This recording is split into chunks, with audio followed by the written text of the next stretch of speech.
Donc aujourd'hui, le cheval comme partenaire dans l'éducation à la santé. Vous l'avez lu sur notre présentation, l'éducation à la santé est un enjeu sociétal important, mais également une priorité dans les politiques de santé publique. En milieu scolaire, la politique éducative a vraiment développé cette notion d'éducation depuis bien des années. C'est vraiment un facteur de bien-être et de réussite et d'équité. L'environnement, des poneys clubs, est intergénérationnel. Donc il permet et constitue un vecteur de promotion à la santé. Les professionnels des activités équestres, ont vraiment un rôle éducatif à conduire. Si nous avons des enseignants, vous en avez bien conscience, ce rôle pédagogique, à conduire auprès des pratiquants, mais aussi, leur entourage. Heu En fait, on s'aperçoit que les convergences entre l'univers équin, et l'univers quotidien de l'éducation permettent une diffusion de messages positifs, bienveillants et surtout non jugeants. Ah, je vais vous présenter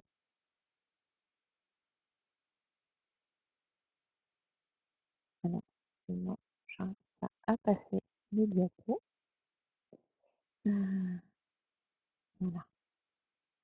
Donc au sommaire, on va commencer par des définitions. Ça va J'espère que ça va pas être trop long, mais je pense que c'est important qu'on mette bien, le même sens sous les mots. Donc, voilà, je vais vous présenter quelques définitions. Après, j'essaierai de vous présenter globalement le contexte hein, avec, différents plans au niveau nationaux qui ont été, élaborés. Et puis on évoquera ensemble la transposition avec les activités équestres. Quel lien on peut faire avec tous ces plans, les plans nutrition, plan santé, plan sport et santé, sur les activités équestres. Et puis nous prendrons le temps de répondre aux questions. Au niveau de la définition, la première, c'est quand on parle d'éducation à la santé, c'est de se mettre d'accord sur ce que c'est la santé. Donc j'ai repris la définition de l'OMS. C'est un état de bien-être complet, comprenant l'état physique, mental, social et environnemental. Ce qui est important dans cette définition, c'est vraiment la globalité. C'est pas juste, heu, l'absence de maladie. C'est ce qu'avait voulu mettre en avant l'OMS. Être en bonne santé, c'est pas seulement, c'est pas ne pas être malade, c'est vraiment se sentir bien, dans son environnement. Heu, la santé, c'est une ressource de la vie quotidienne, elle impacte notre vie.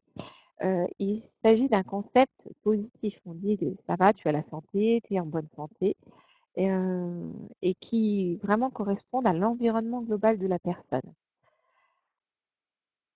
Dans cette idée, on voit notamment la santé, c'est cette notion de subjectivité par rapport à la santé. Se dire en bonne santé, c'est vraiment chaque individu qui peut le définir, hein, et peut l'évaluer. L'éducation. Donc là, j'ai repris, des définitions que j'ai trouvées dans le guide de la langue française, qui je pense correspondait à ce qu'on peut, transférer. C'est art de transformer une personne, spécialement un enfant ou un adolescent, en développant ses qualités physiques, intellectuelles et morales, de façon à lui permettre d'affronter sa vie personnelle et sociale avec une personnalité suffisamment épanouie. C'est surtout aussi les moyens mis en œuvre pour assurer cette formation. Donc, l'art de former, c'est l'art moi, il faut entendre l'art d'accompagner une personne, dans son épanouissement et surtout dans son individualité. Donc, en fonction de ses capacités physiques, intellectuelles, morales, de façon à ce que sa vie personnelle corresponde à ses attentes. Donc l'éducation pour la santé, hein, elle a été définie. Vous pourrez la retrouver dans le glossaire de la promotion de la santé, qui est paru en 1999. C'est la création délibérée de possibilités d'apprendre grâce à une forme de communication visant à améliorer les compétences en matière de santé. Donc, la phrase, simplement dite, c'est comment on apprend à prendre soin de soi et à améliorer, heu, son existence et à faire en sorte d'acquérir les compétences qui nous sont nécessaires dans un environnement donné. Donc, l'éducation à la santé, elle se fait autour de toutes les activités. Donc, c'est tout ensemble d'activités d'information et d'éducation qui incitent les gens à vouloir être en bonne santé, savoir comment y parvenir, faire ce qu'ils peuvent avec les moyens qu'ils ont. Les moyens, c'est les moyens budgétaires, mais c'est aussi les moyens euh, en termes environnementaux, en termes de capacité. C'est aussi savoir recourir à une aide en cas de besoin. C'est quelles sont les ressources autour de moi, dans mon environnement, qui peuvent m'aider à maintenir, voire développer mon état de santé.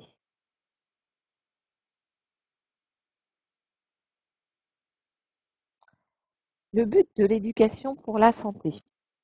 Euh, Chacun acquiert tout au long de sa vie les compétences et les moyens qui lui permettent de promouvoir sa santé et sa qualité de vie, ainsi que celle de sa collectivité. L'objectif de l'éducation à la santé, c'est de donner à chacun cette capacité de développer ses compétences, de trouver les moyens qui vont vraiment lui permettre de promouvoir sa propre santé, mais aussi la santé collective.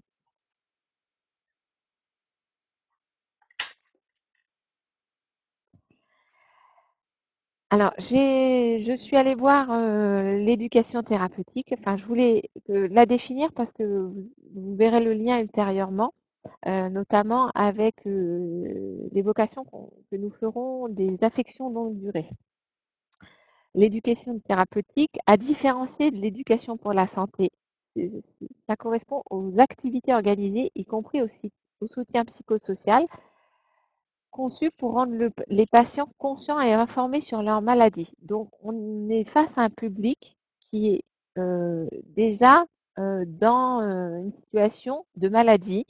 Donc, vous avez sûrement entendu parler des affections de longue durée. Des maladies comme le diabète, il y a 30 maladies. Vous avez la maladie d'Alzheimer qui est dedans. Vous avez, voilà, on les survolera tout à l'heure. Toutes ces maladies nécessitent un accompagnement soignant pour comprendre la maladie, pour apprendre à vivre avec. Et là, on est dans l'éducation thérapeutique. Elle vise à aider les patients à acquérir ou à maintenir les compétences dont ils ont besoin pour gérer au mieux leur vie avec une maladie chronique. C'est apprendre à vivre avec sa maladie et toujours cette idée aussi de se sentir bien malgré la maladie, de pouvoir mettre les choses en place dont on a besoin dans son environnement de vie. La prévention. La prévention, c'est aussi un terme important en termes d'éducation à la santé, parce que c'est un des objectifs de l'éducation à la santé, c'est de prévenir les maladies en incitant les personnes à adopter des comportements euh, positifs par rapport à leur santé. Donc la prévention, c'est l'ensemble des mesures qui ont pour but d'éviter ou de réduire la gravité des maladies ou des accidents. Il y a trois formes de prévention. La prévention primaire, c'est éviter en amont le problème. Euh, Vous avez tous vu des campagnes de prévention sur le tabac, sur l'alcool, sur l'alimentation, sur l'activité physique. On évoquera vraiment ces deux champs-là, l'alimentation et l'activité physique, dans le reste de la conférence. La prévention secondaire, limiter la durée d'évolution, c'est-à-dire comment on détecte l'apparition d'une maladie et comment on la prend en charge le plus rapidement possible. Et la prévention tertiaire, c'est éviter les récidives et aider à mieux vivre. Et voilà, la maladie est arrivée, comment on fait en sorte de vivre mieux avec, soit aussi, surtout, d'éviter que ça récidive ou que ça se complique. Alors, on va évoquer le contexte. Il est très général. J'ai pris quelques focus parce qu'on ne peut pas en 20 minutes vraiment euh, aller explorer tout le contexte de l'éducation pour la santé. j'ai fait quelques focus qui me semblent les plus pertinents pour comprendre quel est l'intérêt et comment on peut faire les liens avec les activités équestres et comment les activités équestres peuvent être positionnées au centre de l'éducation pour la santé, être vraiment un outil d'accompagnement pour les personnes, les équitants, mais aussi tout l'environnement de l'équitant. Donc, un des éléments importants, c'est la stratégie nationale sport santé, qui a été publiée là le 25 mars dernier, 2019-2024. Donc, vous pouvez aussi la télécharger. Ce qui me semble important, c'est qu'un des objectifs, c'est lutter contre l'accroissement de la sédentarité, l'inactivité physique et l'ensemble des pathologies chroniques qui y sont associées, qui a été identifié comme un enjeu majeur de santé publique.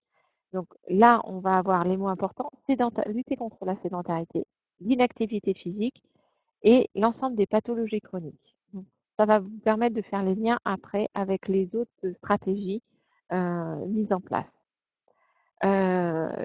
Cette inscrite dans le plan national de santé publique, priorité prévention, la stratégie nationale sport et santé, elle porte l'ambition de remettre les Français en mouvement ou de les mettre en mouvement pour ceux qui sont sédentaires. D'essayer de déployer des pratiques adaptées, accessibles et encadrées. On s'aperçoit que des fois il y a une volonté, mais les activités ne sont pas forcément tout accessibles ou suffisamment encadrées, mais en termes d'accompagnement. Et surtout, d'informer et faire reconnaître pleinement le rôle majeur des activités physiques comme outil pour la santé physique et mentale de chacun.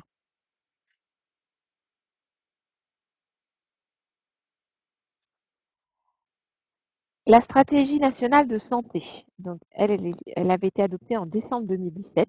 Elle comporte 4 axes complémentaires qui sont intriqués les uns avec les autres.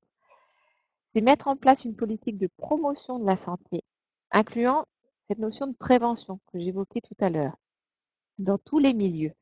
C'est-à-dire qu'on peut prévenir quand même un certain nombre de maladies si on invite, si on accompagne les personnes à adapter leur comportement, que ce soit en termes d'hygiène de vie, d'alimentation, enfin voilà, tous les comportements individuels et collectifs.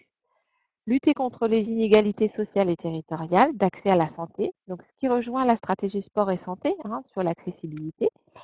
Garantir la qualité, la sécurité et la pertinence des prises en charge à chaque étape du parcours de santé. Donc là, on parle du parcours de santé, mais vous voyez le lien aussi avec la stratégie sport et santé sur cette notion d'encadrement nécessaire.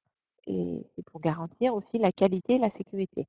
Donc il y a vraiment des corrélations et des liens importants entre les stratégies, les différentes stratégies. Innover pour transformer notre système de santé en réaffirmant la place des usagers.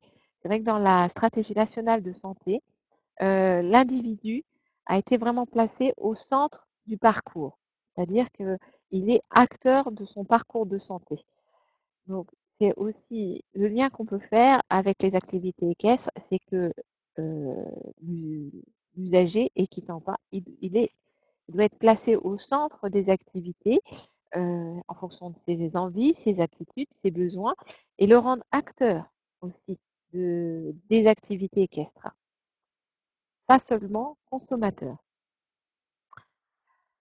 Le contexte. Vous avez peut-être entendu parler de cette notion de sport sur ordonnance qui a fait récemment son apparition dans le paysage législatif, notamment en 2016, précisant les conditions de dispensation d'une activité physique adaptée pour les personnes malades. Donc c'est là que nous retrouvons cette notion d'affection de longue durée,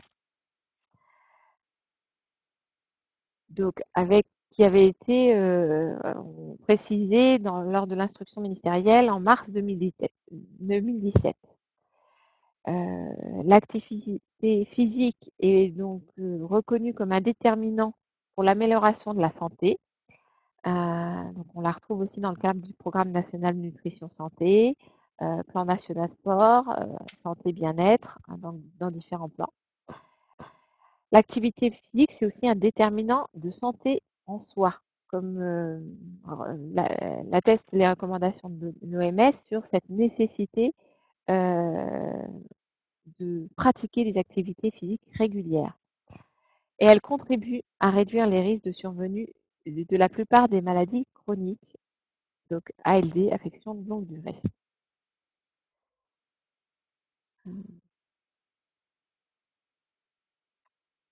Alors, Santé publique France.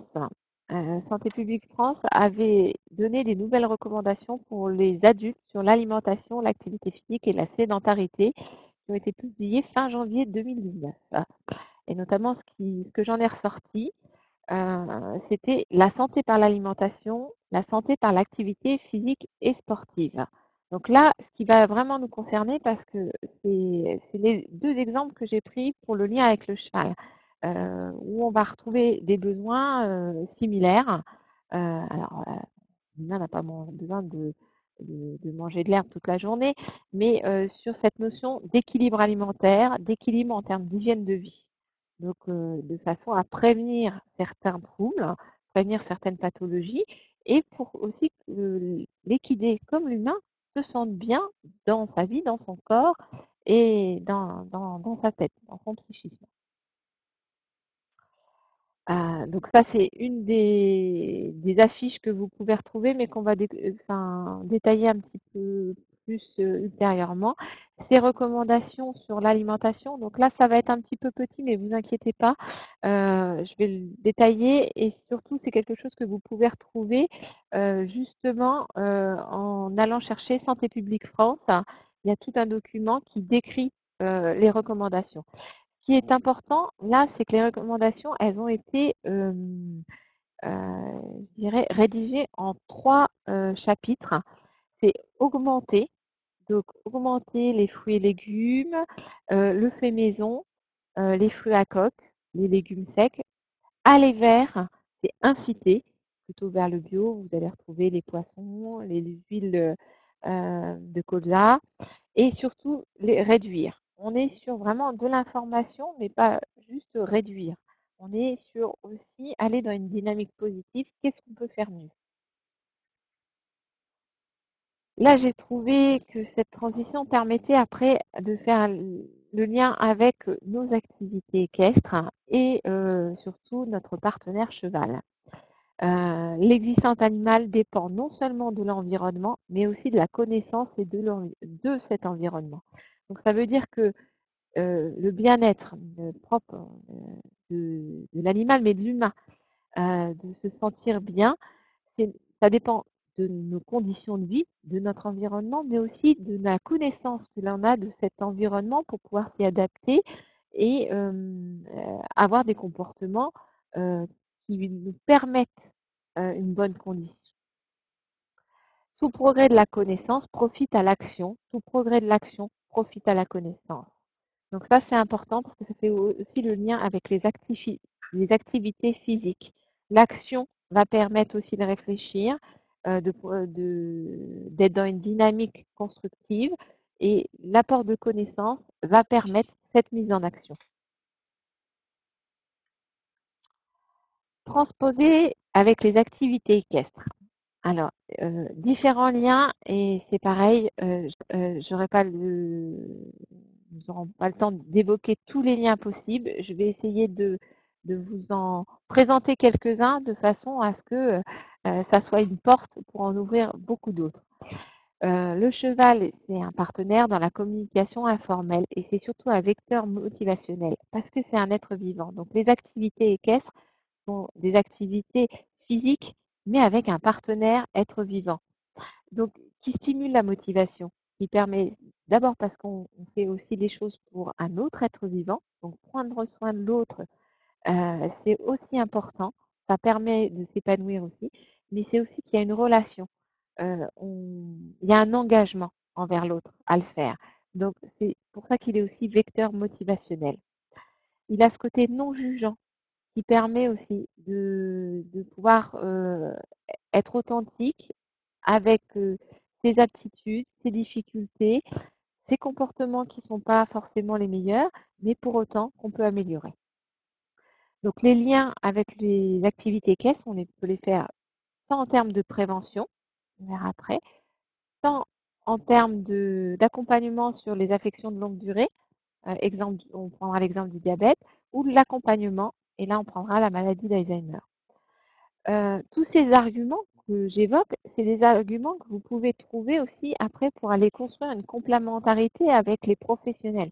Que vous soyez issu du secteur équestre, enseignant, moniteur d'équitation, quand vous allez argumenter des projets de complémentarité avec un médecin traitant, avec un établissement sanitaire et médico-social, ça peut vous permettre de vraiment valoriser l'importance des activités équestres et en quoi ces activités et le cheval apportent quelque chose en plus par rapport à une autre activité.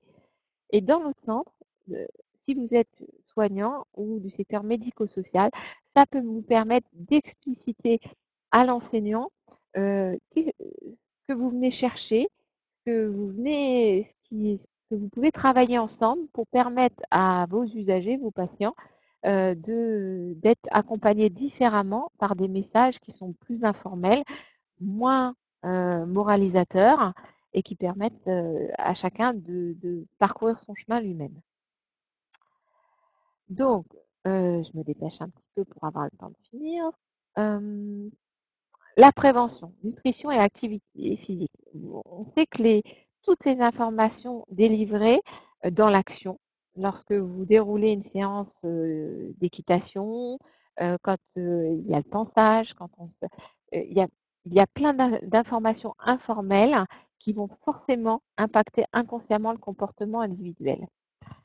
L'ensemble des situations vécues autour du cheval deviennent donc vectrices d'informations et de réflexion, qui sont parfois a posteriori, mais elles sont importantes, parce que du coup, elles permettent à l'individu, à la personne, de cheminer elle-même. Et dans l'éducation, on sait que ça rend plus pérenne, que la personne parcourt elle-même son chemin plutôt que de lui dire dans l'éducation pour la santé comme dans l'éducation thérapeutique, il faut faire ci, c'est bien, c'est pas bien.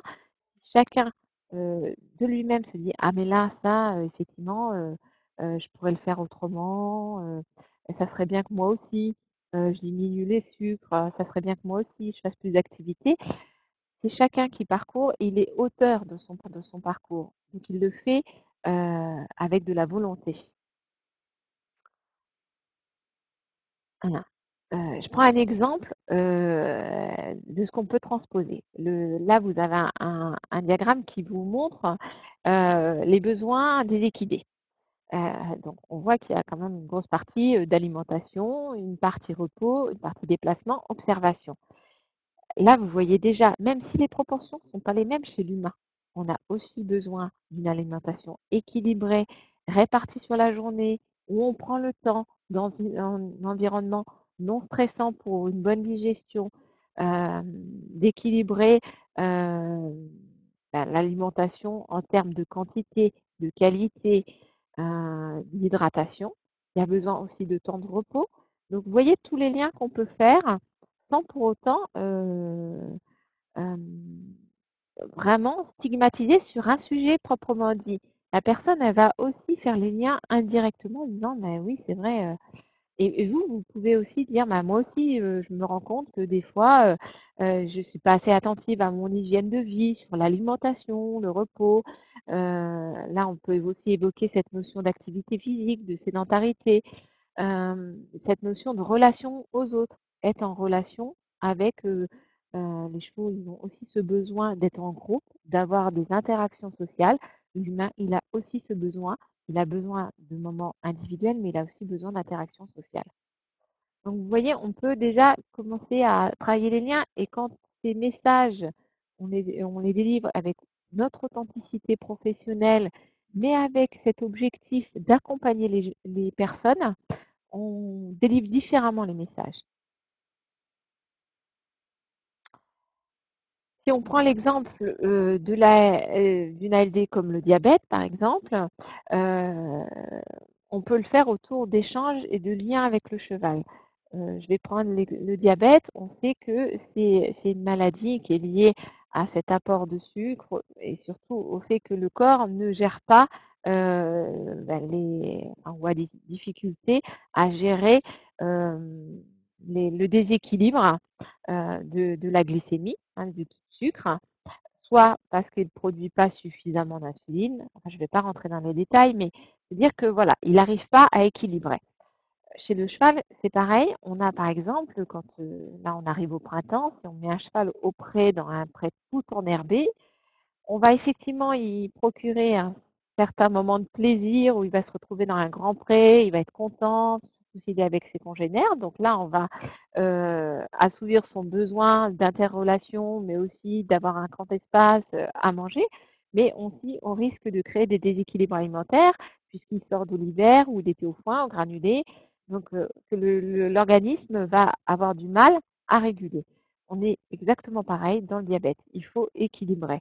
Donc, c'est pour ça que les professionnels, ils vont pas laisser au prêt toute la journée, ils vont avoir adapté leur prêt, ils vont faire en sorte que le cheval puisse quand même marcher pour adapter. Et bien, chez les individus, c'est pareil. Dans le diabète, il faut conserver son activité physique, l'adapter à sa maladie. Il faut, c'est pas se priver de tout, mais équilibrer.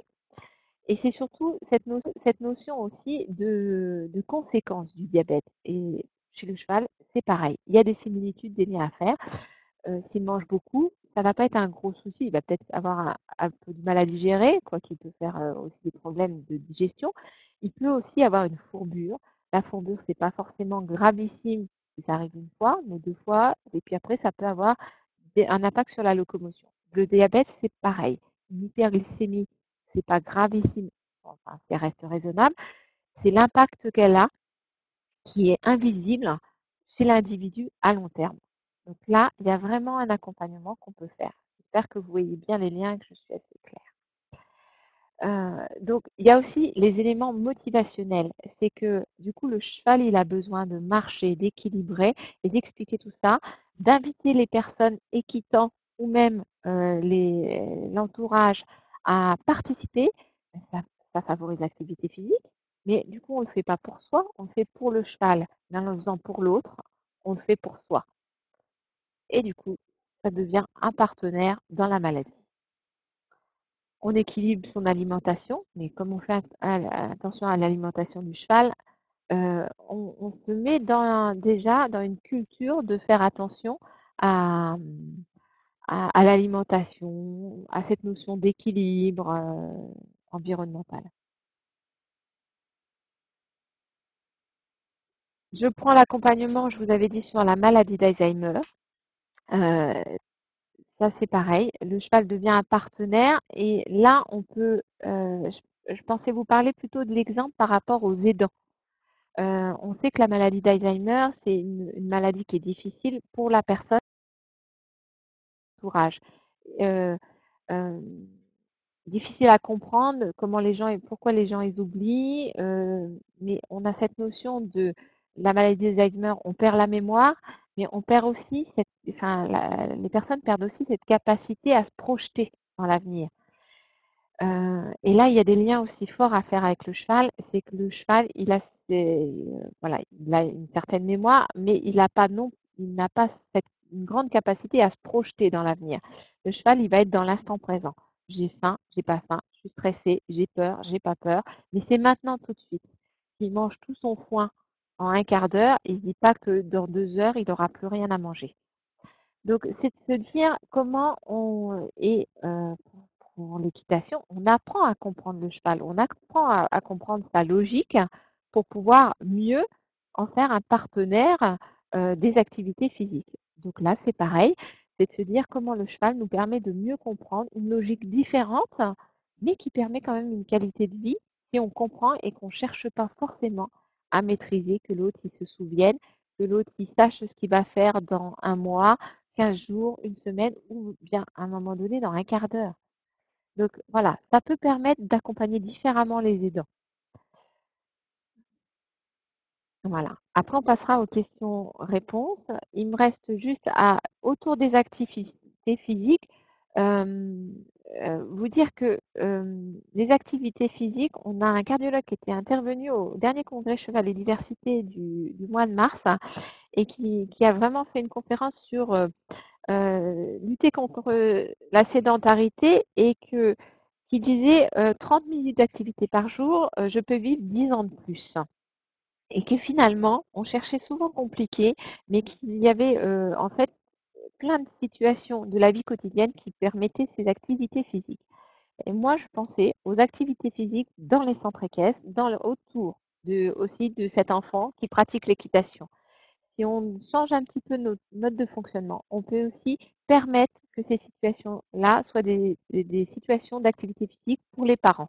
Quand ils sont autour du manège à regarder leur enfant qui déroule une séance pendant 3/4 d'heure, en essayant de travailler une complémentarité. On peut aussi les faire marcher autour du manège, aller participer, les rendre plus acteurs et du coup avoir non seulement un partenariat avec l'enfant, et travailler la relation familiale, mais aussi leur permettre de faire de ce moment, cette heure perdue, un peu, pour eux des fois, un moment d'activité physique à partir aussi de choses très, très simples, hein.